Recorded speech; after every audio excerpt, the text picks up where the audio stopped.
ஒரு கரெக்டாக ஒரு 3 வருஷத்துக்கு முன்னாடி. அப்போ தான் ஃபஸ்ட்டு மாலை போட போகிறேன். நானே பசங்களை மாலை போட்டிருந்தாலும் அப்போயே கலாய்ப்பேன் பசங்களை. போயிட்டு நான் உங்களை கூட வருவேன்.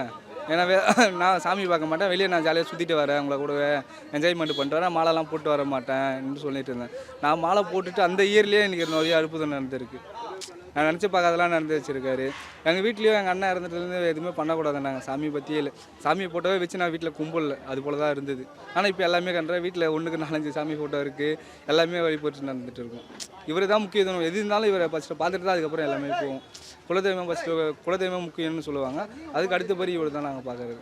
என் வாழ்க்கையில் கொஞ்சம் விளக்கேற்றி விட்டு நல்ல வழியில் கொஞ்சம் காட்டுறாரு. அதனால எனக்கு வியாபார விஷயமும் நல்லா கொஞ்சம் திருப்தியாக இருக்குது. வந்தவுடனே இவர் தரிசனம் பண்ணிவிட்டு அதுக்கப்புறம் தான் வியாபாரமே. அப்படி இல்லைன்னா கூட கடவுளை ஒரு ஃபோட்டோ வச்சு கும்பிடுவோம், வலிக்கு ஏற்றிட்டு அதுக்கப்புறம் தான் எல்லாமே ஆரம்பிக்கும். அதான் மிஸ்டர் கோல்டு, தரத்திலையும் அளவுலையும் நோ காம்ப்ரமைஸ். மிஸ்டர் கோல்ட் 100% கடலெண்ணெய்.